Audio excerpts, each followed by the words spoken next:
Hi, everyone. Thank you so much for being here. I see some hellos in the chat bar, and I greatly appreciate that. This is my first official live interview, and today I'm interviewing David. He's the Campulance Man. His videos are near and dear to my heart because he also is an ambulance owner, another E450 just like mine. And I have been following him religiously because there is so much valuable information that I've learned from David. So I'm just going to show you a little clip of something that he showed us today. And I think you guys are really going to get a good feel for him. I find him so easy to understand and relate to in his videos. Let me just see what I'm doing here, folks. I'm going to share audio. There we go.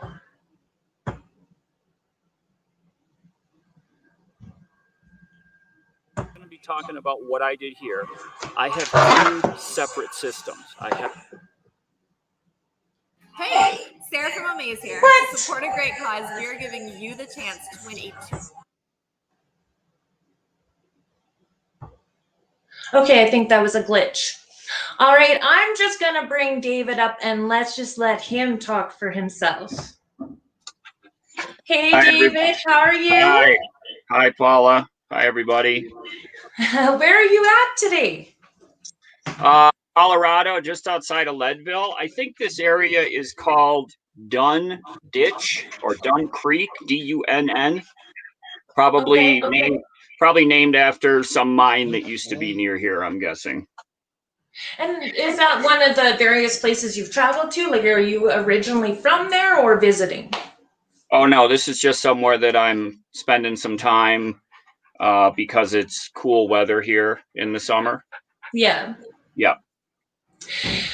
So you're a full-time nomad? Is that correct? Yes, that's correct. Yes. Okay, so I just want to let everybody know that's watching that you can absolutely punch out some questions there that David said he is more than willing to provide some answers to. David, the first thing I think I want to ask about was today's video. That clip didn't work, did it? No, I started to play, but then. Yeah, and then it jumped to something. Yeah, I think an ad. I should have checked that. Anyways.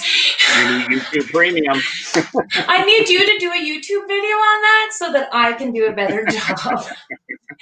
So your video today was about the electrical system in an ambulance. Now, I watched so many YouTube videos trying to find that information a year ago when I started. Do you want to summarize some of the key points that you learned that was unique to having an ambulance? Yeah. So one of the things that I think is important is that people, don't be intimidated by getting an ambulance. When you open up the power cabinet and you see the 1,000 wires in there, that can be really intimidating. But if you kind of break it down to understand that you got a light over here and the light has two wires and the two wires go into the power cabinet, it's kind of that simple. And spending a lot of time to get a good understanding of that wiring is really going to help you down the road, instead of kind of leaving it like a mystery, because it's not that difficult to figure out, I don't think. See, now in mine, I open an exterior door and I have this giant panel box full of wires and fuses, and it is extremely intimidating. But what I really appreciated in your video this morning was explaining that everything in the cab is specifically for the cab. That's created by Ford. That's an entity all to itself. The house is a whole different thing, right? Right. You had gone into some of the explanation on how battery systems work with an ambulance. Mm-hmm. Mm-hmm. Yeah, ambulances typically come set up not to boondock. An ambulance goes to an emergency, the truck is always running, the engine is putting out the power that's powering the inverter, which runs the equipment, the oxygen systems and all that. So it took me a while to get that understanding when I first started with my truck, because I assumed that the extra battery that I saw in the side cabinet there was for boondocking. But in fact, It's not. It's just an extra cranking battery for the engine. So getting that understanding and realizing that if you want a boondock, you need to build an additional system and leave that truck system alone, that van system. Don't mess with those cranking batteries. I think one of the things a lot of people don't realize is that because the way ambulances are, like you can't even jump an ambulance with one vehicle. You would literally need two in many situations to jump it if it was ever down. So like for mine, I have two batteries for the front. Whereas in my car, I have one. Yeah. Yeah. Hey, hold on one second. Do you want to introduce us to that background? Oh, everybody knows Lefty. There's your boy. He's getting very loud in here. He wants to go outside. I'm just going to let him outside real quick. For sure. So I see that a couple of you are putting some questions down, and KY Hilltop Homes, absolutely 50 pounds of wire. It's incredible, isn't it? Just crazy. When I first looked at mine, I thought, oh my God, what have I done? So in my ambulance conversion, those two batteries that are for the front are actually in a special compartment drawer. I have no batteries in my engine under the hood. They're off to the side. And I have separate batteries that are in the back, that's in the house. And I put those ones in. My house batteries, I have connected to the alternator to charge. But I also have my house batteries connected to my solar. My solar doesn't go to every battery in the unit. We got that all resolved? Yeah. We'll just wait for him to start getting loud out there. Yep. So one of the people asked, why did you choose this path? As far as like, why did I choose an ambulance? Sure, we'll split that. Yeah. Well, I like first I was looking at Ford Transits, ProMasters, a van, and I'm not like a woodworking person. I never have been. So I knew that if I got a van, an empty van, I would really struggle with building cabinetry and that kind of stuff. I had to be honest with myself that because I wasn't even set up. I don't even have woodworking tools other than like a circular saw and a jigsaw. It's just not my thing. It never has been. So I decided that an ambulance would be better for me because it already comes with all the cabinets and things built into it. So that's why I kind of focused on an ambulance instead of a van like a lot of people do. So you knew then before you started looking for a unit that you wanted it to be an ambulance? Well, when I didn't want to get like a Class C RV because in all of my research and from what I know personally with people that have them, they're not built to withstand full-time living. Like an RV is designed for weekend trips. Mm-hmm. And when you start living in them 7 days a week, they start to have trouble. And I see it all the time. And I didn't want to go through that with like a Class C RV, which, Class C's obviously come with shelves and cabinets and everything already built into them. But I just didn't want to go that route because I had quality concerns.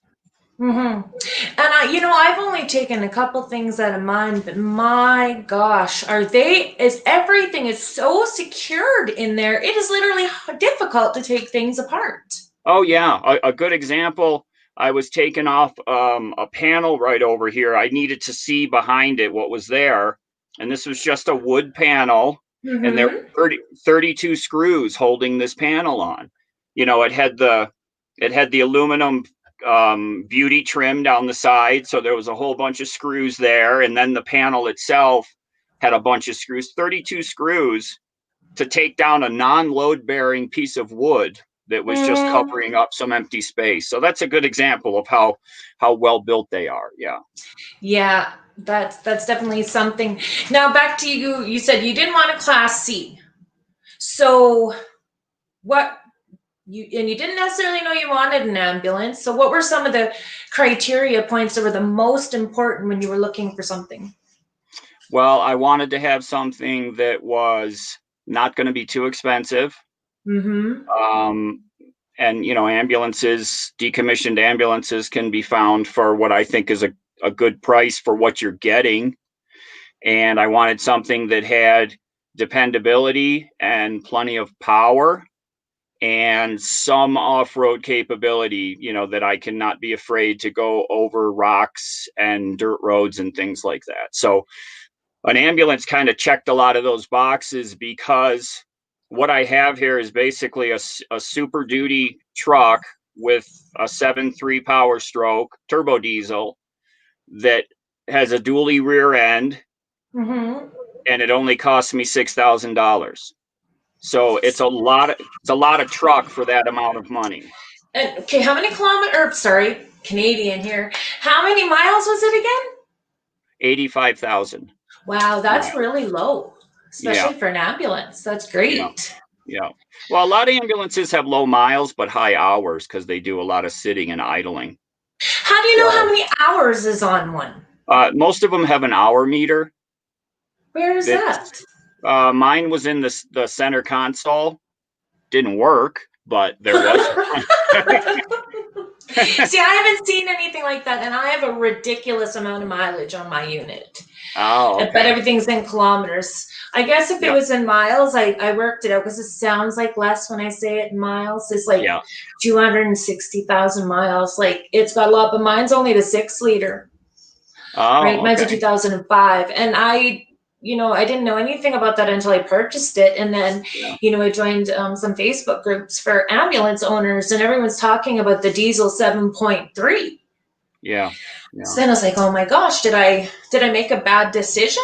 Like, are you really happy? You were looking for 7.3 though, weren't you? Oh no, yeah, I was specifically. Yeah. I picked up on that when I started doing some research, and a lot of people talk about the 7.3 as a famous engine, and the million-mile motor. Yeah, million-mile engine and all that. So I specifically only was looking at trucks that had the 7.3. Yeah. That's awesome. So, do you have 4x4 in it? No, this is not 4-wheel drive. No. Okay. No. Okay. Yeah, a lot of the comments are saying how some of the other types, like Class A's, Class C's, aren't built as well. I mean, ambulances have been even road tested for rollovers and different things like that. Right. I mean, for us as the drivers, my main concern is how the front is, right, for the safety part. Mm-hmm. But I didn't even think of an ambulance when I started my journey. Right. I did know my key thing was to be able to stand. And you can stand in yours. What's the height of yours? I can stand. Mine is actually, it's 68 inches from the floor to the ceiling. I'm 72 inches tall. So I have to, just tip my head down a little bit when I'm inside. See, I'm 5'8", so the part that doesn't go a little bit lower in the middle, I can stand straight. I keep actually catching my hair on screws on the roof in the old lights that I'm still wanting to take out. I've brushed my head on these dome lights, because they kind of, the covers of the dome lights kind of hang down a little bit, and I've banged my head on them many times. Yeah. So have you've kept all the original lighting on the inside? Yeah, the ceiling, I haven't done any changes to the ceiling. It's still, you can kind of see it up here in my... I can see your roof vent, and you have a video of installing that as well. Yeah, that's my Max Air fan. And then this is like one of the original lights right here. I just left them just because there was no reason to take it all down. There's right underneath these ceiling panels, there's aluminum support beams. So even if I took these ceiling panels down, I wouldn't gain any room. Yeah. It's only about that much more before the actual roof of the truck, and there's support beams on the bottom side of these panels. So I just decided to leave it. So I haven't put my fan in or roof vent. No, they're 14 by 14 inches. Was that a problem for you to fit in? Because our gridding up top in the roof, did you have to cut into some of that extra bracing? No, and I've heard that some people, my support beams are spaced. They were like 16 inches apart, but Oh, perfect. I have heard other people say that theirs are like 12 inches apart. Mhm. And my recommendation to a couple of people is, if I was going to put a fan and I only had 12 inches, I would cut that support beam. I would not be concerned about it. Just Because that's because just extra safety, right? it's for the rollover test and all that. So you're only taking out a small section of it, and it wouldn't really concern me that much. Yeah. Did you want to go get him? No, my friend Elaine just walked over, so she's going to try to quiet him down, I think. She was watching too, right? So she's probably like, Oh, yeah, shoot, yeah. I better get over there to David's rescue. That's so kind of her. Now, is she Canadian? She is Canadian, yes. You have quite a few Canadian van life friends, don't you? Like, you've met a lot of people? Yes, I have. Actually, through Ghislaine, some other people that come down from Canada and spend the winters down here driving around. Yes. Mm-hmm. Yeah, because you and I were talking before briefly about the borders being closed between Canada and US, and some of the people you knew that were trying to get back home to Canada had some extra hoops, I guess. Right. Yeah. Back in the when the winter was coming to a close in the early spring, and Ghislaine was telling me that some of her friends that were headed back up across the border into Canada, I think they had to make a decision. If they were going to go, they had to go now, and if they didn't go now, it was going to be closed off, and they wouldn't have been able to cross. So it was not the normal just easy crossing that they usually have. Yeah, right now I can't drive over the border into the US, but I can fly. Oh, that's interesting. It's a loophole. Mm. In some of the stuff that was set up between the governments. But I mean, everything was thrown together so quickly when COVID came. I mean, there's flaws everywhere. Normally, why wouldn't there be now, right? Sure, right. But that's not really an issue for you. Although when this is done, do you think you're going to want to travel Canada a little bit? It's never really crossed my mind to go to Canada. What? British Columbia? There's so much great stuff to see here in the US. Mm-hmm. Yeah. Yeah, you know what? That's the thing. Any country you go to, there's so many different landscapes, right? There's beauty everywhere a person can travel. And that's the wonder of having your own home that you can travel in. It's such a gift. Yes. You look at some people really try to glamorize with the Instagram pictures out the back end of the truck and the water and the sunset and all that. And in actuality, if I wanted to position myself and take those kind of photos, I absolutely could. But I kind of live in these environments every day. And so the beauty of all these places is around me all the time. I don't feel like promoting it that much, because I kind of am living it every day and seeing it all the time. Sometimes taking the time to promote it takes away from your time to enjoy. That's a good point. Yeah, pictures are hard to stage. Ghislaine says that she's so lucky she has dual citizenship. You go, girl. Oh, yes, she does. Yeah. That's awesome. Somebody asked about your nutrition. Like, how are you cooking and feeding yourself and keep your food safe? And like, what does that look like for you, David? Yeah, so that's been a real challenge for me. I've never been a big eater, even before I went on the road. And I have like a very limited library of things that I know how to cook and prepare for myself. Mm-hmm. And that gets the challenge of that gets compounded quite a bit by now I'm limited in how much refrigerator space I have and how much cooking space I have and cooking utensils and things like that. So it's recently become a focus of mine to do better at improving what I eat when I'm on the road. I mean, don't get me wrong, I'm eating 3 meals a day. Okay. There's a lot of repetition, and I want to quit kind of punishing myself with the repetitive meals, I want to start improving and cooking some different things. So to that end, I've decided that I'm going to add a dedicated freezer inside the truck so that I have a refrigerator and a freezer. So that's going to be added soon. And I used to carry an air fryer with me, and I could cook. Oh, Yeah, and air fryers, like I could cook a killer steak, tater tots, French well, that fries. sounds like some good eating, Yeah, right? but then it got knocked off the back of the truck by my dog, and it got smashed. So I need to get a new air fryer to replace that. So Oh, Lefty. yeah. How did you come up with the name Lefty for your dog? Just out of curiosity. When I got him, I got Lefty at a shelter back in Rochester, New York. And when I Mm-hmm. brought him home, the first day, I kind of was testing to see what he knew. And I got him to sit down and I got him to give me his paw. And every time he would give me his left paw. So I figured he was left-handed. So I called him Lefty. So that's how I'm I a got that fellow Southpaw. That's, name. I think, why that stood out to me. I'm a lefty as well.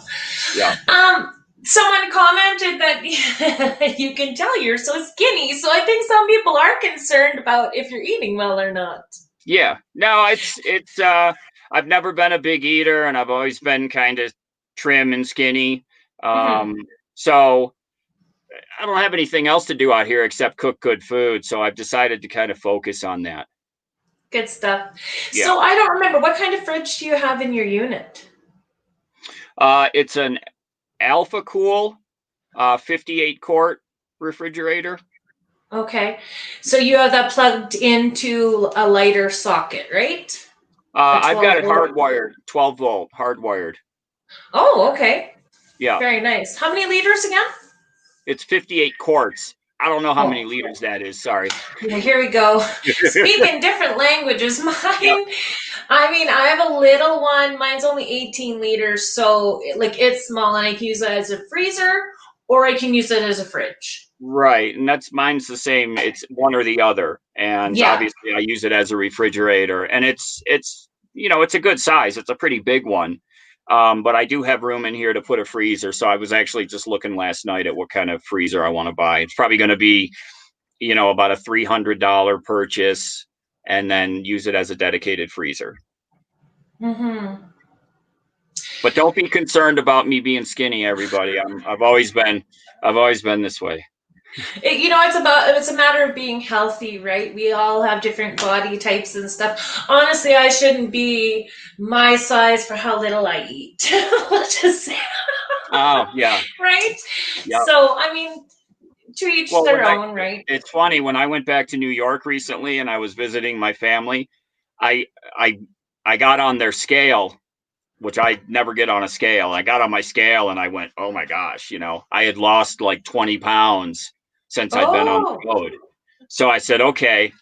So I forced myself to eat every day when I was in New York, and in the 7 or 8 weeks I was there, I was able to put on 6 pounds, and I was really just forcing myself to eat a lot. I have a hard time putting on weight. I've always been that way. So hmm.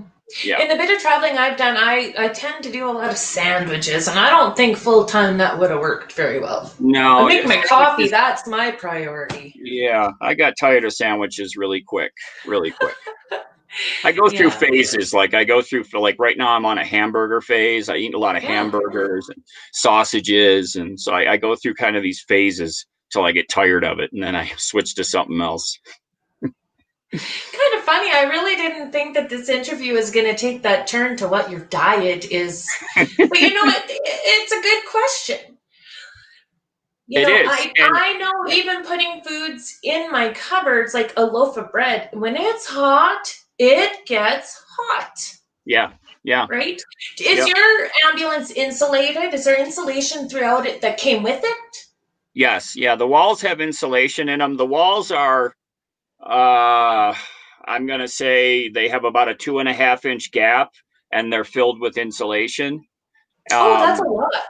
yeah. So like my food storage cabinet never gets hot on the sunniest, hottest day, it gets a little bit warm because it is at the highest part of the van, but it stays relatively room temperature. It doesn't get hot that I'm concerned about the food being affected that's up there, and it's because of the insulation. Yeah, I do. I have insulation in mine as well. One wall I've added some extra, and I'm going to keep working through the process. But without a fan in there, though, I can't really regulate the temperature. I have like a half window sort of that opens on Right, the me door too. to the cab. Is yours Yeah, like me that as too. well? Yeah, same So thing. there's a lot of people who put extra windows in and stuff. Is that anything that you've done? No, I didn't put any extra windows in. I've always thought about putting a window in just to get a little more light in here. When I turn on the ceiling fan and I open that screened window in the door, it pulls a nice breeze through the truck and kind of regulates the temperature. Mm-hmm. So much so it does so well that it's never been a problem for me. I've considered the window thing, but I've decided against it because windows are such an issue with insulating, and I want to live out of the unit, right? So the times I'm going to be in it, I'm going to want the window covered anyways. Yeah. That's kind of my thinking along there. But there are some Yeah. people that put a lot of windows in there, Yeah. and that's great, right? To each Yeah. their own.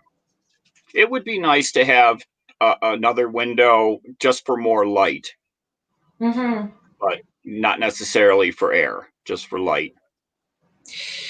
So did you add your own lighting system then that's working off the house batteries? What I primarily use, you're seeing it right here behind me. These are just the LED strip lights.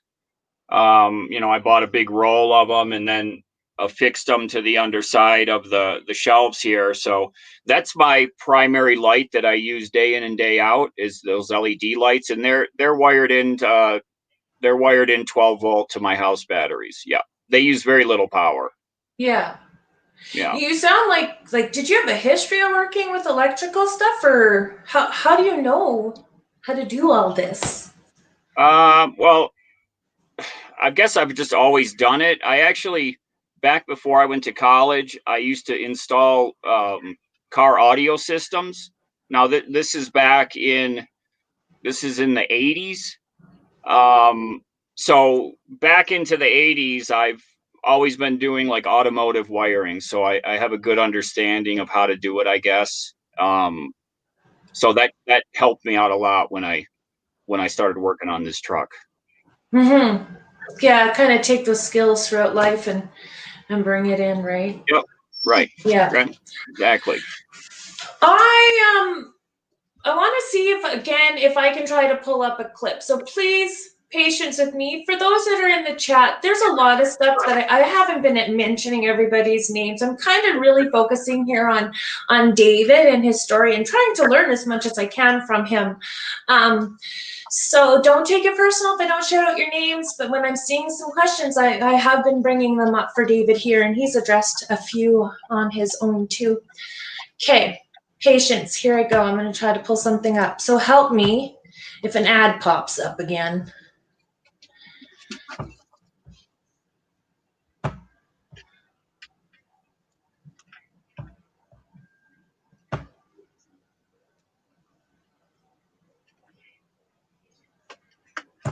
And it looks like I'm going to be taking one of these 2 job offers that I have. And here's the plan. I'm going to spend 3 months at the job with the plan. June 1st, I'm going to leave the job. By then, I will have my rig situated. I'll have sold both of my cars. I will have the house on the market and ready to sell. And that will be the last step to have the ability to show the house as it's empty. That video is very much back in the very beginning for you, David. Yeah. And you know what? You're so real, and I really appreciate the honesty and stuff. And you know, there is so much involved with making a change in your life and becoming a nomad, so to speak. I mean, what were some of those things that were involved for you? Like, where were the challenges? Well, you kind of heard a little bit of it in that video. I was a homeowner, 2 cars, multiple motorcycles. One of them was in my living room there in that video, and I had all of these material possessions that I had to get rid of, and things like the car that I had. I had an old classic car that I was never going to sell. I used to work on it every summer with my buddies and drive it in the summertime. And when I decided that I was going to make this change, I said, okay, I got to sell the car that I was never going to sell. And I got to get rid of these motorcycles that I love and, sell my house. And I guess that's all of those things added up that's a lot of stuff to do. And it's a daunting task to do. But once I made the decision to do it all, somehow I was able to get it all done, and it didn't affect me negatively. Like, I wasn't mad that I didn't have my old car anymore and that I didn't have my other motorcycles and all that, because I had made the decision to change, to change my life and build this truck and start traveling. So that became my focus, and all of those other things were steps towards that goal. And I somehow got it all done, and it didn't affect me as much as I thought it would, because they were all just steps in a process that had to be done. Mm-hmm. Yeah. It was When you look a little closer at that clip, the parts that I didn't show, my impression was, your previous life had stress. So Yeah, how do you compare yeah. that stress to the stress of being on the go and converting the ambulance? Well, in my past life, I was in management, manufacturing management. So high stress, a lot of responsibility. And over the years and the decades, that really took a lot out of me. So the change, the comparison between what I'm doing now, I have days right now where I wake up in the morning, and when you first wake up and you got things going through your head, and sometimes the things are not good things that pop into your head immediately when you first wake up. And I have some days where I wake up and all these things are going through my head, and then I say, I don't have to do anything today. I have nothing to do today. Literally nothing to do. I could lay in this exact position the whole day if I wanted to. Yeah. And I'm able to push all that other stuff out of my mind real quick, because I don't have all those stresses like I used to have.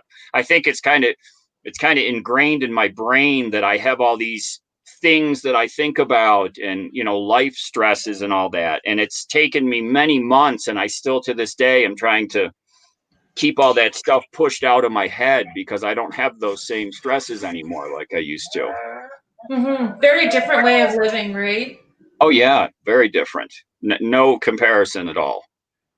So if you don't mind me asking, how are you financing this? I mean, I imagine you would have got money out of the things you sold. Yeah, when I first started planning to do this, I kind of figured out what the numbers had to be, selling my house, selling my car, selling my other car, selling all these different things. I had to realize this much money from doing all of it. And I did, and so all the numbers worked out. I met all my goals, all the targets I had financially. And I sold my house at the exact right time. I had that house for 6 years, and I made a lot of money off of it, just because when I went to sell it, the housing market in Rochester was very aggressive. Mm-hmm. I got many offers. So I just, the timing was kind of perfect that I sold my house when I did, and I was able to get a good amount of profit out of it. And then all the other things that I sold also, I was able to bank a lot of that money. So that's, I'm living off of that, all that money that I realized from those sales. So is this how you're going to continue until retirement age and then retire, or like how does that work? Like, I know for myself, in just short of 10 years, I'm eligible for early retirement, right? So a big change, that's a considerable decision-making point, right? So like, funds aren't going to last indefinitely. Do you have a little bit of future planning? My first answer would be that I haven't planned that far ahead. That's part of the no stress, right? Yeah, exactly. I know that at my current spend rate, I can last a number of years. And so when I start to get to where I've only got a year or two left, then I'll start thinking about that. The old me would already be stressing about that, but I'm not going to. Isn't that something? Mm-hmm. So we have a question here. I just realized I can pull this up on the screen. Can you see that, David? Yes. So are you an actual EMT or a full-time life-saving camper? I am in no way affiliated with any kind of official EMT organization. I just took an old ambulance and turned it into my house. That's all. Awesome. It looks like you're already making some new connections while you're on here. That's fantastic. Thanks, Van Life Rocks. Excellent. There is a lot of really great people in the van life community. It is very much a family, and there's a lot of comfort in that, especially now in times with COVID, the way that we can connect like we're connecting right now. It's a beautiful thing. Mm-hmm. Yeah, I mentioned this to you when we were talking before the stream started, that I come across the same folks all the time out here. Like, I'm in Colorado right now, and there's a guy right over there that I met in Arizona 6 months ago. And then I come across him in this same little camp area in Colorado 6 months later. That happens over and over out here.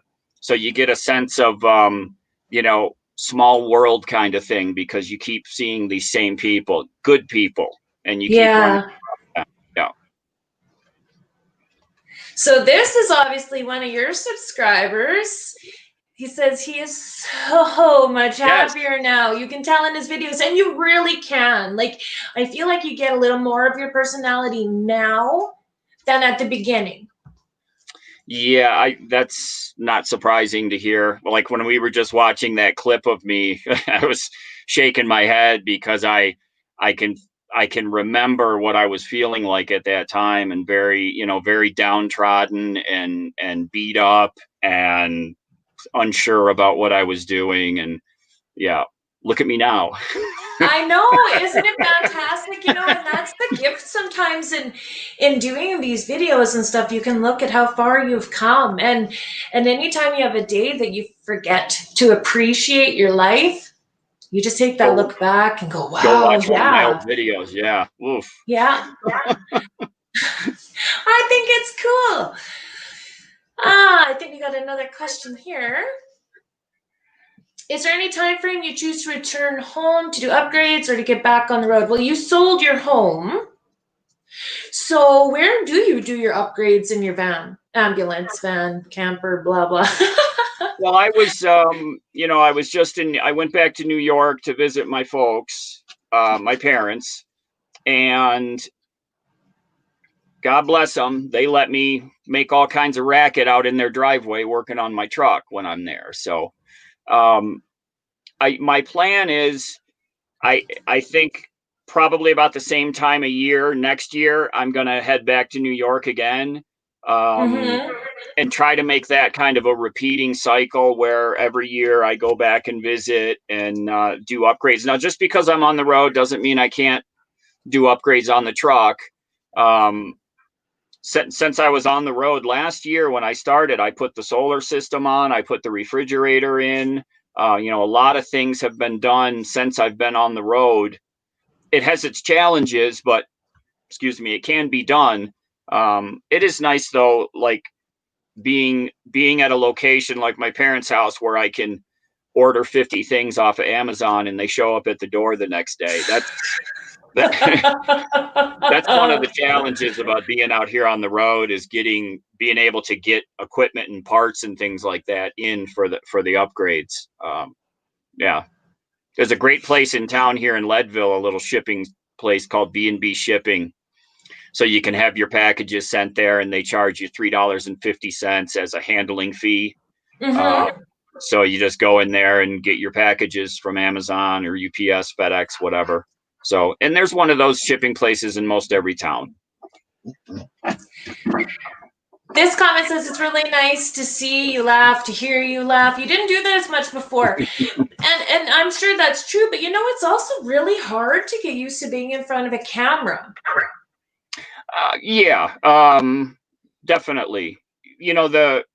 Also when I'm making a YouTube video, I'm holding back a little bit of myself, I guess, because you're trying to appeal to a wide audience of people. And so instead of being like this, you kind of act like that, because you are appealing to such a large group.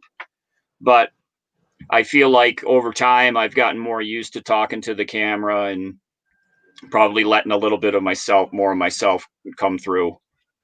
Well, I can definitely tell you, David, getting to know you a bit and stuff now, I think letting a little more of who you are show is only going to bring you good things. Oh, well, thank you. I'll keep that in mind. And I'm pretty sure anybody that's watching this right now is absolutely going to agree, especially those that have been following you on YouTube. Right? Thank you for that. Let me just see what we got up here. Mr. Muskie, you came and went. And now this is one of your followers, I do believe. Yes, yeah. Just sent 2 little hinges to California and it cost $9. I don't know, is that a lot in Canadian?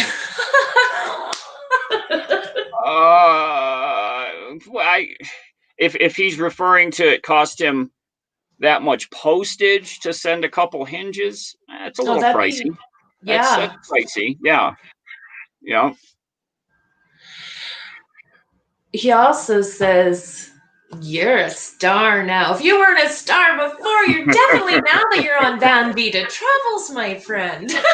That's why I'm here. I am just so blessed that you were willing to do this with me, being the first actual interview that I've done. This is a new experience for both of us, and I feel like it's going well. I feel like we're both having the opportunity to truly be who we are. I would agree with that. Yeah, this is my first interview. From what you've told me, it's your first interview you've done of someone, so it's a lot of fun.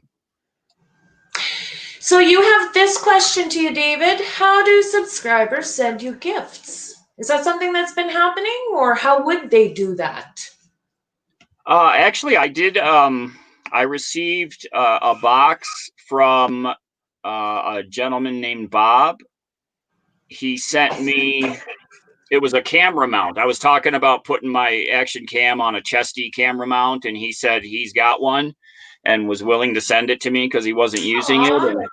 And then when I opened up the box, he also had sent me the windshield cover that goes over the cab of my van because he had that and didn't need it. So I have received those things. If someone wanted to send something to me, shoot me an email. My email is always in my video descriptions. You shoot me an email and I can give you an address to send it to because my address will change depending on where I'm at.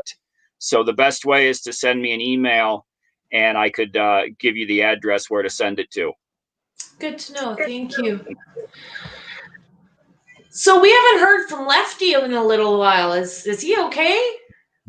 Yeah, he's just laying down here. He's come inside and calmed down a little bit. Yeah. How do you find traveling with him? It's actually a big part of every day is taking care of and handling him. Honestly, without him here as my companion and giving me focus on what to do sometimes, I don't know that I would be having anywhere near as much enjoyment as I am. He kind of keeps me on task, like I got to get up in the morning and I got to take him for a walk. And on those walks, we see the most beautiful things sometimes and we'll have a great time. And without that every day, I wouldn't be experiencing that. I always sometimes second guess myself. Am I doing right by him? Is it okay to be having him live in a truck with me? And then I see the days where he's kind of sprawled out. We've been on a 3-mile walk and now he's laying out in the sun here, just enjoying himself. And I'm figuring, yeah, I think he's doing okay. I think he's all right. Even though we sleep in a truck every night, I think he's doing okay. So I have 2 little dogs, and some of the stuff I've done this summer, I haven't been able to take them with me just for the fact that I can't regulate my heat or temperature right now, and I didn't want that. But on the times that I've taken them with me in the ambulance, I have difficulty driving. One of them wants to hop up on the back seat and ride on my shoulders, because that's what she did with her previous owner, and the other one's trying to sit on my lap. Like, do you have that going on with Lefty? No, he travels pretty well. When we take off to drive, he pretty quickly just lays down in his chair next to me up there and just kind of goes into travel mode and goes to sleep. Awesome. Yeah. That is so great. I'm lucky like that with him. Let's just see if we got any other comments. That's a good part of your channel. I'm not sure what Zodanosaurs that one was referring to. I think I missed when that came up. Someone did say here that your daughter is beautiful. Has your daughter been on your channel? Yeah, when I was back in New York recently, she was coming over and helping me do some of the work on the truck, and so I put her in the videos. Because that's a part of my life. So I figured I would put her in the videos, and she's over 18. She's not a kid, so she can be in the videos. And she had some fun doing it. So that is so awesome. That's so great. And I think it's really great that a dad is taking the time to teach these things to his daughter, daughter or son. I mean, so much of that's missing now with the next generation, learning those hands-on things. I'm doing my build knowing nothing to start. Yeah. I was happy to be able to teach her, how to drive in a screw with a screw gun and things that she's never done before. She actually, after we had done a couple of projects on the truck, she had to put a TV up on the wall in her apartment, and she did it by herself because I had taught her how to, drive screws in and things like that. So I was happy to hear that. That's awesome. That is fantastic. Yeah. That is so nice. What do we have here? Is Colorado, Utah, and Arizona the main areas that you like to travel, David? That's a good question. I still feel like I haven't really traveled a lot. I've only been on the road coming up on a year. And so, I mean, just spent a lot of time in Arizona over the winter, Utah, and now coming out to Colorado. And a lot of these areas I've gone to are because of the people that I met, because they already know these areas. And that it's, like for instance, here, it's a good time of the year to be here because it stays about 70 degrees here. So I was able to find these areas from the friends that I made.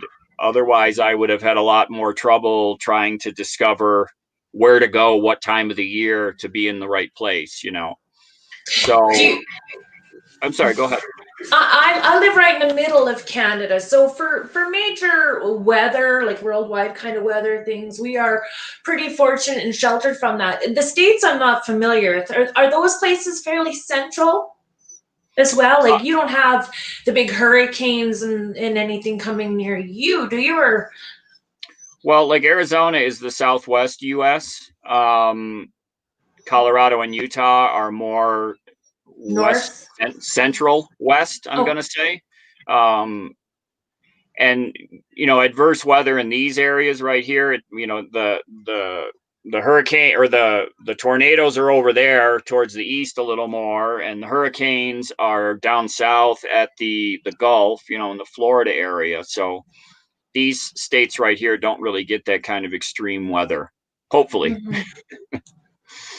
So, depending on if borders open and stuff, my plan was to come to the southern US for January, February, and March, wanting once in my life, if it's only once, to escape a Canadian winter.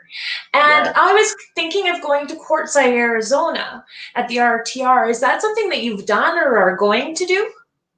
Yeah, I was down there last year for the RTR and the PAR-TR. I was in Quartzsite. I didn't attend the RTR because they had it a little bit differently this past year. They didn't hold it in the central location where everybody was camping, so I didn't attend it, but I was in the area down there when that was taking place. So that's got to be an overwhelming experience. What would be some of your tips for me for the first time possibly attending that? Just go there and don't be afraid to walk up to people and talk to them. When you pull in your vehicle and there's going to be 50 vehicles sitting there, you get out and you talk to somebody. Chances are somebody will come over and talk to you before you can walk over to talk to them. But don't be afraid, because there's people that are like expert at being down in that area, and they can tell you, okay, you go over here to get your water, and you go over here to get your food, and you go to here to get rid of your trash, and all of those little things that make your life a lot easier. Somebody can share with you like that, so you don't have to figure it all out. Yeah. So the whole van life community is great in person, not just online. Oh yeah, even more so in person. Yeah. Awesome. Good to know. Yeah. One of my concerns to go out there is like, how do I plan for how much food to take or water? I mean, it's desert. Desert is completely foreign to me.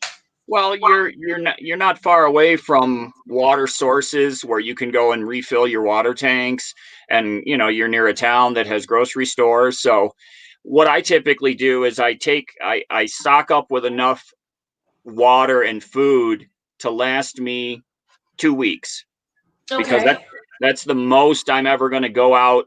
And I typically end up going back into town after 7 or 10 days because I need something, or I'm just bored and I feel like going into town and getting stuff. So, but I typically, when I fill up with everything and head out into the desert, I plan for 2 weeks. Awesome. Good to know. Sorry, guys that are watching this. I figured that a little bit for my benefit again. I mean, I got to do that while I have you here, David. For those that are looking into an ambulance, and that is a demographic that's getting larger now, right? What are some of the things you suggest that they look for or avoid? Well, I mean, I'm a big proponent of the Ford Power Stroke 7.3 diesel engine. And everyone that I talk to that's looking for a vehicle, I always tell them that they should be looking for one with the 7.3 engine. Try to buy the ambulance straight from the municipality or the organization that had it in service, because you most likely can get all of the service records along with the vehicle. That's a really good idea. Right. Instead of buying it from someone that bought it from the firehouse, because then that information gets lost in the shuffle, so try to get it right from the organization that was using it, so you can get the service records. So Ford Power Stroke, try to buy it right from the place that was last had it in service, because you can get the most information from them. Oh, can I just take 1 second to say hi to my daughter? I see she just left a comment there. Hi, sweetheart. Hi, sweetheart. I don't know which one she is, but she must be a fantastic girl if she's yours. Oh, takes after her mother. Yeah. Mr. Muskie, you asked me a question. Thank you. Am I coming to the States? I hope so. I really, really hope so. It all depends on whether the borders are going to open up again. every month it gets renewed. The border closure right now, I think it's the September 21st. And they'll decide at that time if they renew the border closure as well. So it's up in the air, but I just think sometimes when something's meant to be, and it's meant to be, then it works out. Like David, when you said the time that you sold your house ended up being a really great time to sell, like, didn't that kind of give you the vibes of this is a good thing to be doing in my life now? I figured that it was, if it was meant to be, because everything worked out. Like I said, I had 1,000 moving pieces that had to go right, and all of them went right when I was doing all this ramp up to leaving my house. Everything worked out right, so it was meant to be. Good. That's so good. I'm just going to pop on here. I love it when you guys put comments in. Sorry we weren't addressing them earlier. I was just too into learning. So someone earlier had mentioned that Portland was nice, and then Happy Place Diaries says that they would stay away from it right now. I think that Mr. Muskie was being a little facetious there, because Portland is a rioting hellhole right now, I think. Oh, really? Oh, with all that different movement going on right now. Yes. Yeah. And I don't want to get political. As times go on, I've watched the news less and less. I don't watch the news at all. And you know, when you're out traveling in your ambulance and you're meeting people and stuff, it is so easy to just separate yourself from all of that. Yeah. Except when you run into somebody that wants to talk politics. Speak another language. That's good. Hey, let me answer this question. Van Life Rocks said, "Did you add gray and black tanks to the ambulance?" I did not. I just actually last night ordered 2 new freshwater tanks. So I'm going to have 32 gallons of fresh water on board, and those are going to install in my outside cabinet where my water heater is. Is that a tall, skinny cabinet, David? Yeah. So are they going to be shelves for each one, or they just sit on each? The two water tanks will fit right next to each other at the bottom of the cabinet, and then I'm going to put a shelf over them and put the propane tank on top of that shelf. Okay, and that's the old oxygen tank holder, that closet? Yes, exactly. Okay. Yeah, and I take my showers outside, so I don't have any gray. It just goes into the dirt, and then for washing my hands and things like that, I do that outside. I have a tank with a spigot on it that I use for washing my hands and cleaning dishes and things like that. So I don't have any water waste system in the truck. I don't produce water waste inside the truck at all. Wow. Yeah. That reminds me of one of your videos where you were testing out your shower. And I'm not kidding. I started laughing so much because you had this, it's a shower tent, correct? That's upright like this. And you're looking in, you're like, there's no floor in here. I didn't know there was going to be no floor in here. And I am laughing so hard because I'm like, I wouldn't want a floor in there. Yeah. Well, I overcame that. I'd have to drain the water. I had a tarp, a blue plastic tarp. So I put that in the bottom now to stand on, and the water just runs off the side of it outside of the shower tent into the dirt. So that's my new floor. And that's one of the great things about how real your channel is. Like, you share every aspect, and I love that. Like when you installed your diesel heater, you had a little bit of a glitch there. Do you want to explain that to our viewers? Yeah, I think I installed the heater, started using it, and just because I didn't have a lot of experience with it, I was running it way lower of a setting than it should have been run at, and possibly bunged up the fuel pump, messed up the fuel pump. For whatever reason, the fuel pump died on me.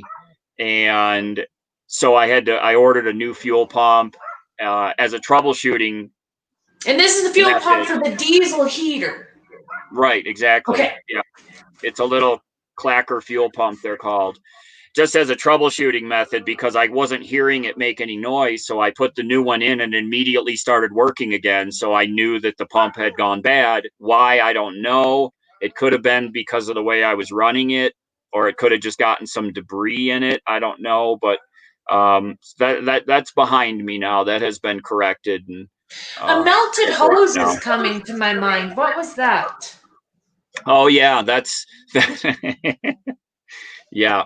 I do watch your channel, David. Ha Yeah. ha ha. Yeah, I forgot about that actually. I tried to forget about it. Yeah, the fuel line for the fuel pump, for the diesel heater. I was fiddling around in the cabinet and I moved the fuel line inadvertently. It made contact with the exhaust pipe for the diesel heater.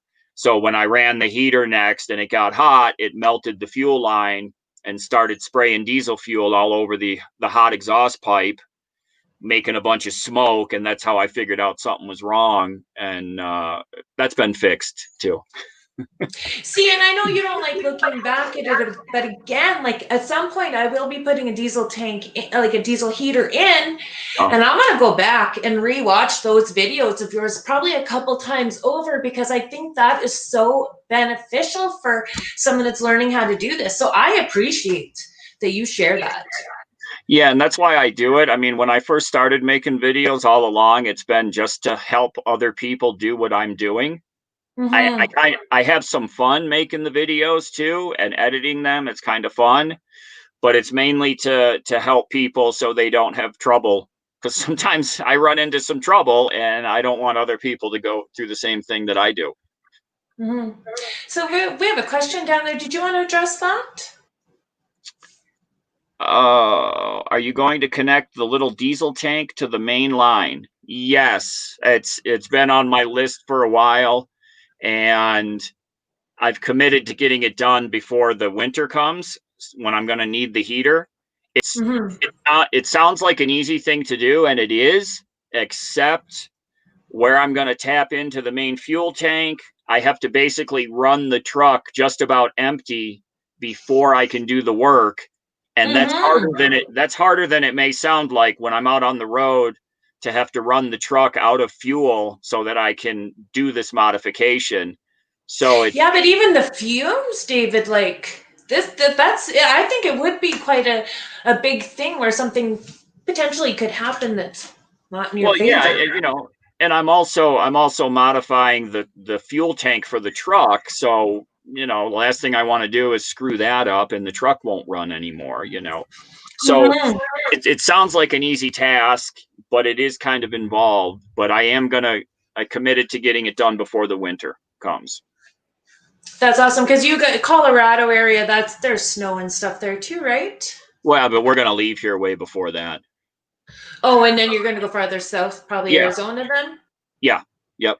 Okay. Yep. So I got another question there for you. What is your bucket list for places to visit on your journey? And thank you for that, Van Bucks. Yes, good question. So one thing that's always attracted me for some reason is Meteor Crater. What is that?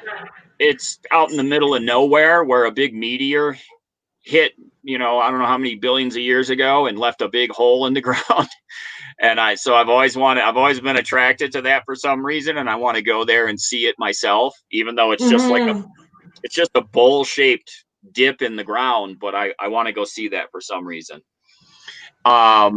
Additionally, I want to go back to Utah and spend a bunch of more time exploring Utah. It is so beautiful there. And there's so many places that I didn't get to see when we were there at Gooseberry Mesa. So I want to go spend a lot of time in Utah and doing some motorcycle riding there, because the trail system is beautiful. It's just beautiful. So that motorcycle you have, you kept that from your previous life, correct? The orange one, yes, but then I sold that recently and replaced it with a different one. So you have the ambulance and the bike that goes with you everywhere. How do you manage that? Actually, I love that. I have a bike carrier installed on the back of the truck that carries the bike. So recently I've been going into town every day or two on my motorcycle with a backpack, and I can go to the grocery and stuff a bunch of stuff in the backpack. I've been going to pick up some packages in town at the shipping location. So it's similar to people that have a Class A and they tow a Jeep behind them for running around in. It's the same thing for me. I park my truck and set up camp, and then if I need to go into town, I ride my motorcycle into town. So it Mhm. works out. It's really beneficial to have a bike with you. Yeah, I find having an ambulance for me, I'm still learning how to drive a unit that big, so I think to have something else to quickly zip around would be handy. Right. But okay, again, how are you hauling the bike? I have a it's called an MX hauler that attaches to the back of the truck. And I have a video, it's an older video where it shows the bike loading the bike on the back, and you kind of jack it up and it lifts the bike up in the air and pulls it in against the back of the truck. Mm-hmm. Yeah. A little bit pricey, but it works really well. Pretty handy dandy. Oh yeah. Yeah. So, is there anything that, you thought might be asked before you came in for this interview? No, there's been some great questions. Things that I didn't think that would be asked. So it's been some really great questions. I'm really happy to see some of the names that I really recognize from my channel. Thank you all for coming here and watching us be goofballs here. Well, here's a fellow, Bob's modified his channel, but he has always talked about potentially getting an ambulance. I think we are living part of his dream. Aha. Nice. Yeah. Nice. So hopefully Bob will rewind this and go through some of those things for what to look for, that you shared with us. Another random question. I'm gonna try something here and show you why I am asking this question, just from personal experience. Just take me a second here.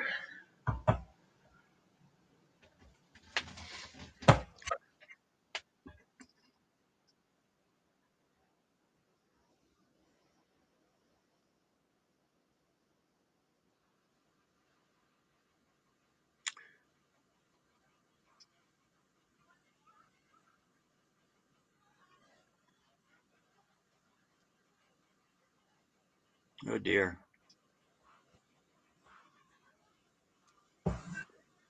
Oh. So that is an example of my toilet system in my ambulance. What are you using? Like, are you going through some of that same stuff I'm going through? No. That looked horrible. It was terrible. Yeah. So I have the very rudimentary out in my shower tent, which stays set up all the time when I'm camped. I have a 5-gallon pail and line it with plastic bags. I have the snap-on toilet seat, and that's where I use the bathroom. And when I'm done, the tied up bag, those go into the landfill.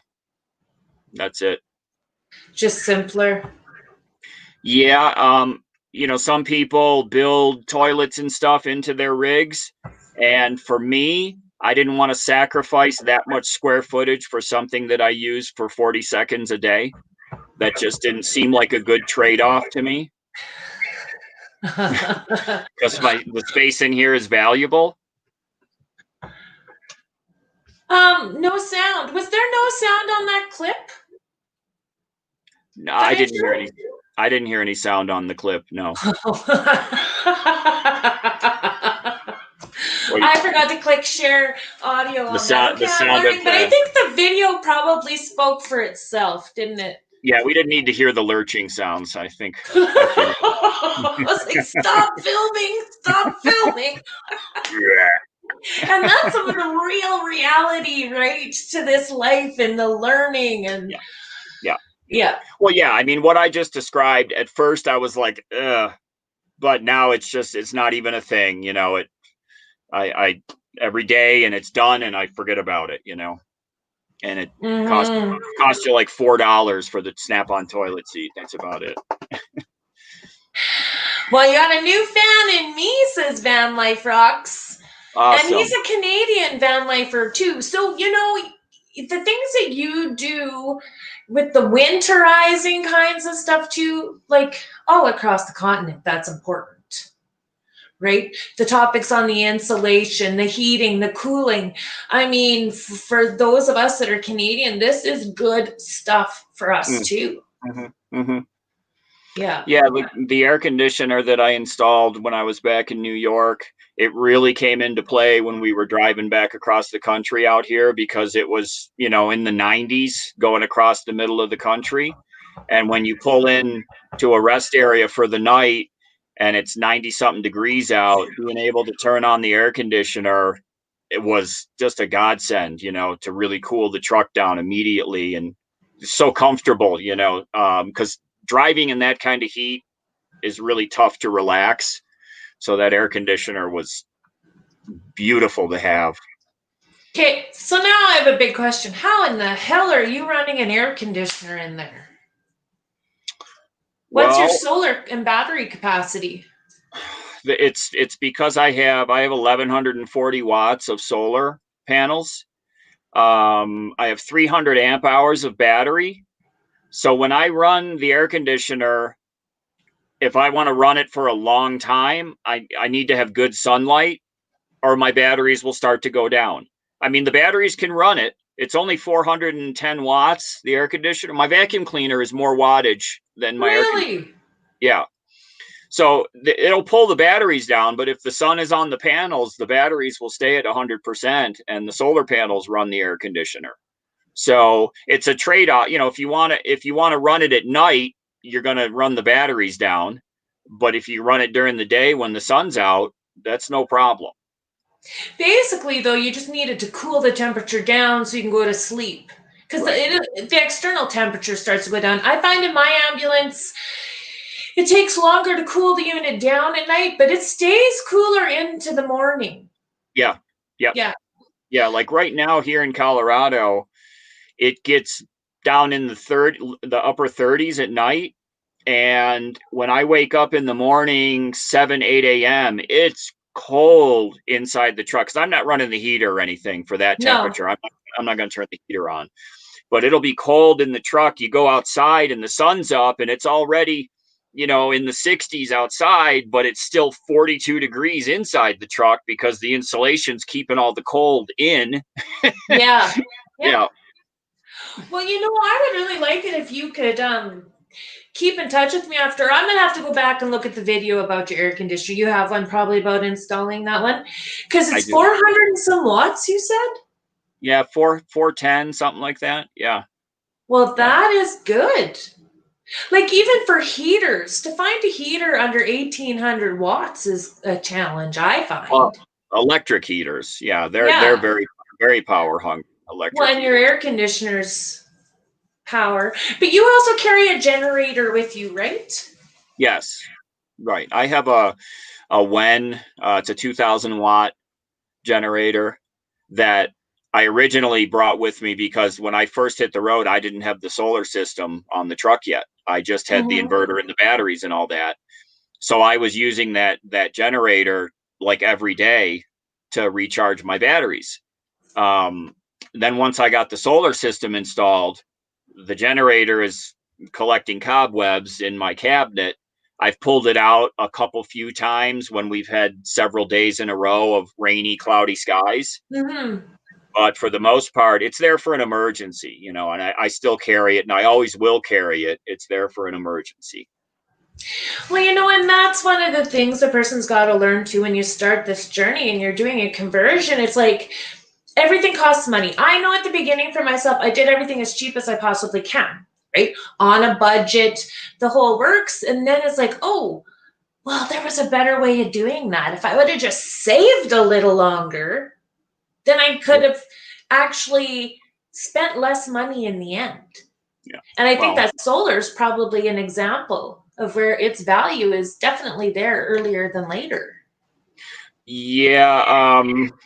The solar equipment, it was not the most money in the world, but it does cost some money for the panels and the charge controller and the additional wiring and things like that. But the probably could have saved the money on carrying that generator if I had installed the solar system from the get-go. And the generator was almost $500. It wasn't cheap. Yeah. Probably could have saved $500 if I had installed the solar system up front. Now, with the exchange rate being different between Canada and US, you got to remember the numbers I'm giving you right now are Canadian dollars. So everything that we get from the States, add another 30% on. That's how much we're paying. So I did my own solar unit, but it's a much smaller scale than yours. I have 300 watts on the roof. I have my charge controller, 3,000 watt inverter for when I upsize things. And I only have two 80 amp hour batteries. And the wiring too and all that. And I spent about 1,000 Canadian on that. So that's maybe what, 700 US? Okay. Yeah. But I mean, I definitely wished that I would have saved more money first and got a bigger battery, like really invested in big batteries right away. Because I can't add to this. Like one of the batteries I had for a year, another one I added this year, and then I learned, well, your batteries are only as good as your oldest one. Yeah. Right? What type of batteries are they? Pardon? What type are they? Lead acid? AGM? Gel? Sealed. They're marine batteries. Okay. Like marine batteries, Canadian Tire. Yeah. I had something in my mind I was going to say, but it slipped my mind. I'm sorry. Lithium batteries are supposed to be the way to go. Is that what yours are, or no? No, mine are gel. I have Renogy gel batteries, sealed gel batteries. Lithiums, I just could never get over the cost. In my head, it just seems so wrong to have to spend $1,000 for a battery. I can't get over that. So what I decided was once these batteries have end of life, once they're used up, by then, the lithiums are already starting to come down a little bit in price. So when my gel batteries are done, and then I'm going to upgrade with lithium batteries at that time. But that's going to be a few years down the road. Yeah, but again, future goals. But it sounds like you've been adding to things a lot as you go, right? Yeah, and that's what I was going to mention a minute ago, is that I think trying to build every little thing into your truck before you hit the road is very difficult, because once you're starting to live out here, your needs and your wants will change a lot. And you might have wasted a whole bunch of time and money on building something, and then you're never going to use it and you end up ripping it out. That's a positive to being out here, is you can always modify your rig. Just because you built it one way doesn't mean it has to stay that way. But I'm glad I kind of have added things as I've gone, because I figured out what I really needed, like a new freezer, and then I could add that as I go. But I didn't know all that stuff when I first started. So I recommend to people, you just get on the road and start figuring out what you really need and then start adding it. Yeah, and I found for myself to focus more on the big stuff and not all the little things, right? Like for me, my bed system, I've tried 3 different ways, and I'm still not exactly sure I like the way I've done it, right? But I've done it in a way that is very easy to change. Yeah, I haven't invested much money into it either. So which way is your setup? Is yours like the slat beds a pull-out? No, I thought about building the slat version.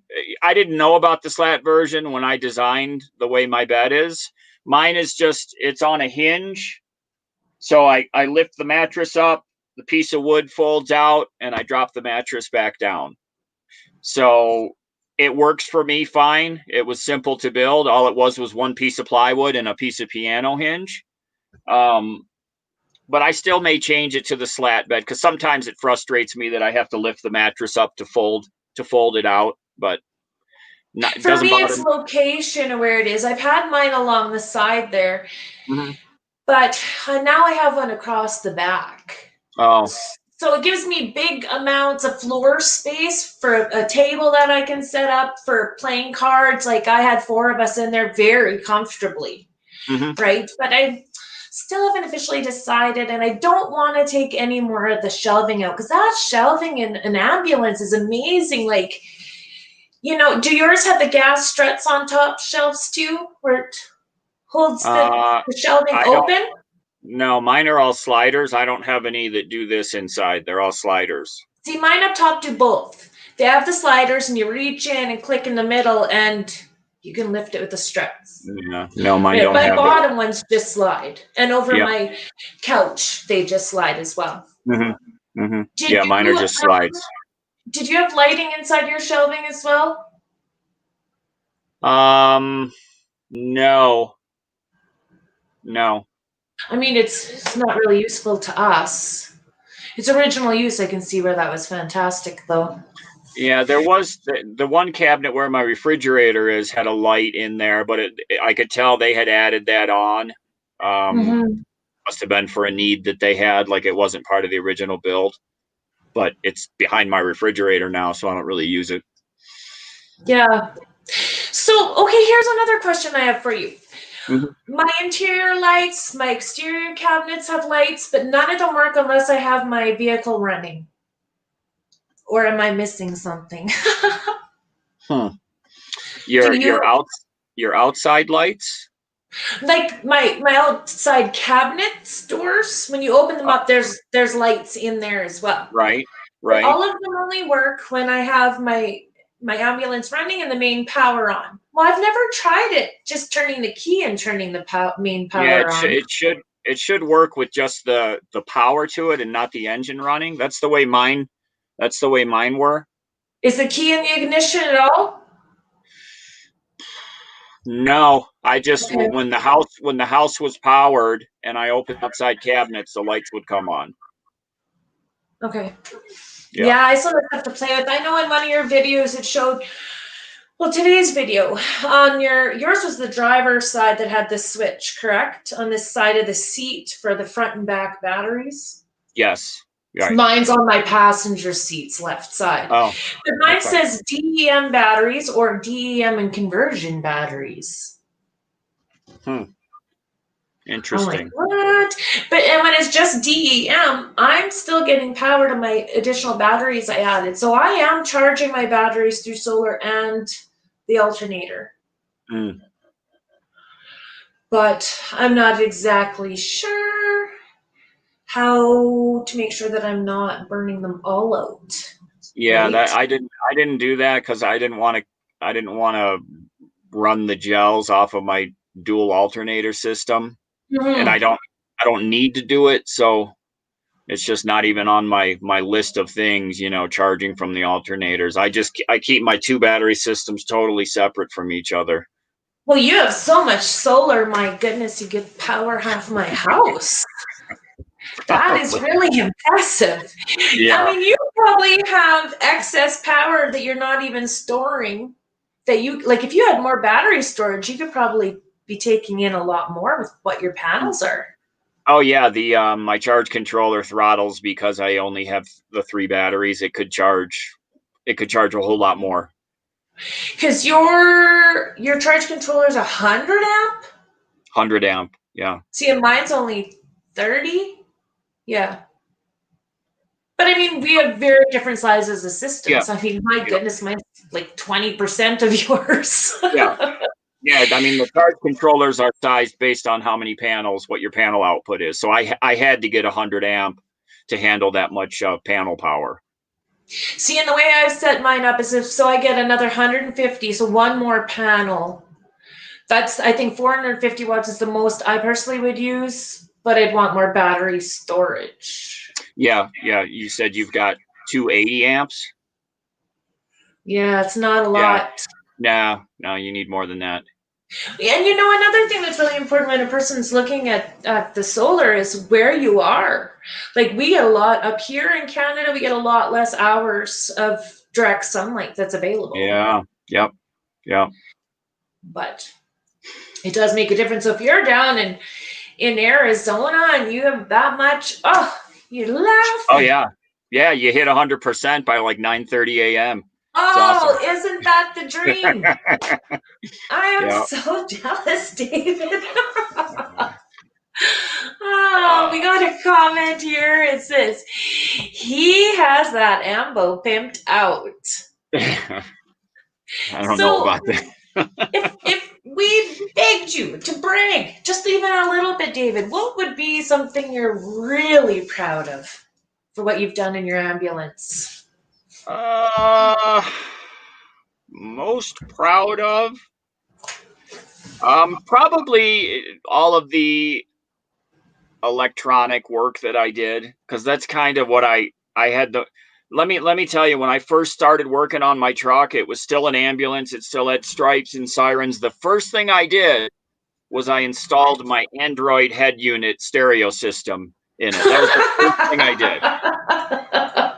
did, because I'm very focused on electronics, and so all the gadgetry and everything. And I have an Android TV box that's connected to my 32-inch TV that I have 600 and some movies on a hard drive that I can watch at any time.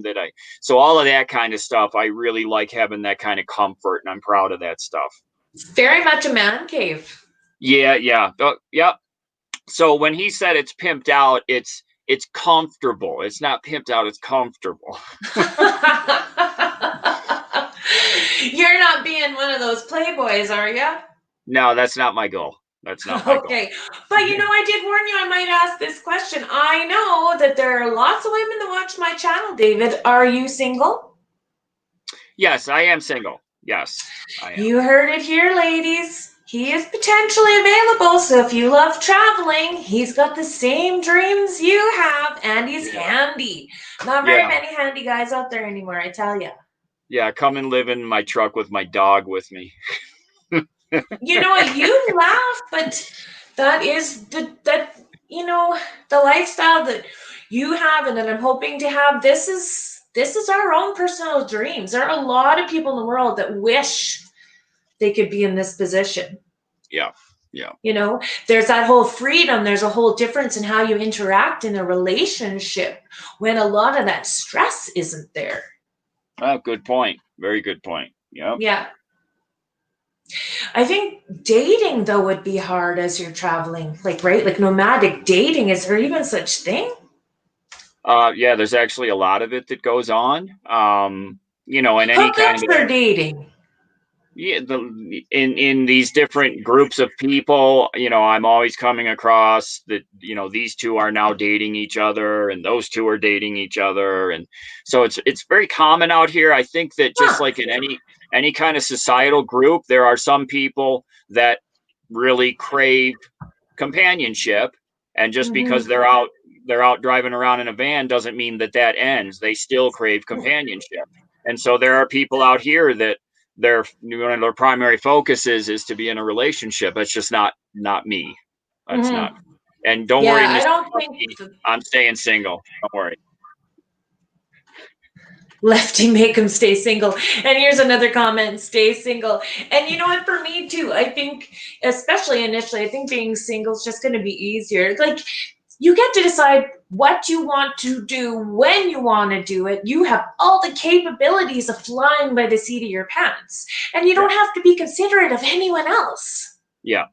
And also, you have to be good at taking care of yourself in this environment before you can think about being in a relationship with someone else. And that takes some time to be your best self living out in the woods all the time. That's not easy. Yeah, no, I had to tease you with that one though, David. I definitely and I forewarned you I might do it.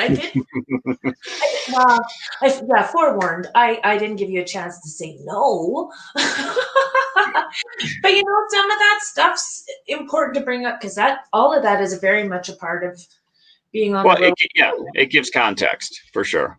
Yeah. So how do relationships work when there's groups that are caravanning? Have you ever been a part of that? I've never been like a caravan situation, so I can't comment on that really. But you do have close friends that you kind of camp near regularly? Yes. Yeah. And are those relationships you've made on the road? Oh, definitely. Yeah. All the people that I know out here, I did not know before I started living in the truck. Yeah. So, did you lose any friends or have some strange reactions when people found out this was your new lifestyle? Yeah, yeah. I think I had a good friend back in Rochester, and we did a lot of car work together on my old car and things like that. And I think he was kind of mad at me, mad slash jealous, because Hmm. he wasn't in a position where he could do something like this. And he's and I said to him, I said, "Hey man, come on, get some vehicle and come with me," and he Yeah. wasn't able to. And then I kind of saw his attitude towards me kind of change a little bit towards the end, right before I was leaving town. And I think he was just kind of maybe mad because he wasn't able to do it also. So it's unfortunate, but Yeah. Yeah, it is. yeah. Did you have anyone? Oh, here's the famous ambulance question. How many people died in it? I have no idea, but I gotta. What I like to think of it is how many people were saved in this ambulance. That's how I look at it.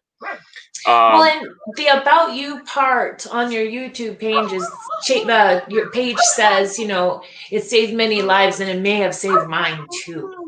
yeah, yeah. That was really like in reference to my past life and the stresses that I went through every day. And I kind of over the years I had a little bit of self-destructive behavior that I know was tied to my my job stresses and um making poor decisions and not being happy. And so all of that kind of snowballed together, and this took me away from all of that. This ambulance took me away from all of that.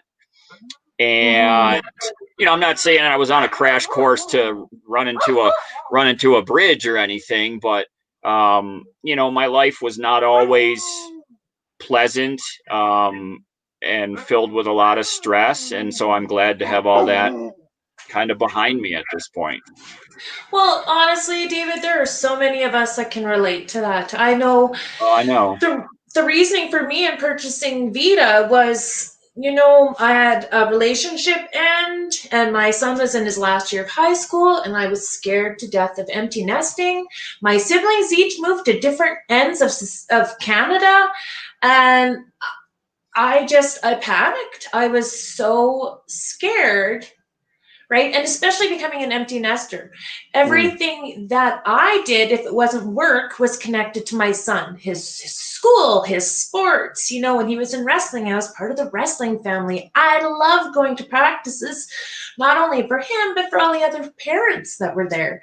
And so, again, that was another whole thing gone. And I feel like getting the ambulance, it filled my mind and my spirit. And it taught me that I have unlimited undeveloped skills. I just need to work on developing them. yeah, no, it gives you some focus. And this is me now, so it lets you start Mhm. building on all of that. Yeah, I had to put all that behind me. My daughter was a cheerleader and all of that goes along with that. And but then she grew up and finished doing that kind of stuff, so my life changed. I didn't have that same involvement like I did, similar to what you just said. So Mhm. it's the planning and the implementation of my whole change to this ambulance that became my focus. And Lefty, he's in the garbage. Hey, Well, maybe I should let you go and take care of him. I lost track of time. We've been on here for an hour and 40 minutes. Can you even believe yeah. that? Oh my, oh, it's way past his dinner time. Yeah, that's I why he's am like, he's digging the garbage. I'm so thankful. There's one more question here asking, do you ever miss the Sticks and Bricks place? Do you ever miss your house? Um, I miss some parts of it, but this has become my house. Like when I need comfort and I need to go inside and sit down and have comfort, I can get that in the truck now. At first I didn't feel that, but now I feel, when I'm out doing things and it's a stressful day now, when I come into my truck, I feel like I'm home, like I used to when I was back at home in my house. So this has replaced that. So Oh, that's wonderful. I don't really miss the house. No. That's great. Well, I will definitely let you go take care of Lefty. Again, thank you so much. I'll talk to Thank you you for later, having David. me. Thank Okay, you. bye. Thanks, you guys, for hanging in there to watch this interview. I had so many questions for David, and I thought he was fantastic answering them all. I'm going to be doing more lives for a while, mostly Mondays to Thursdays at 5 o'clock Central Standard Time, not Central Time.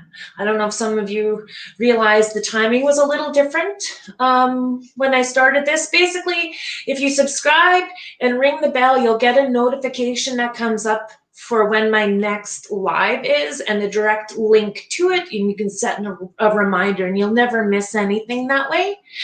But I am so thankful for everyone that's here and asked questions. Yeah, David is awesome, isn't he?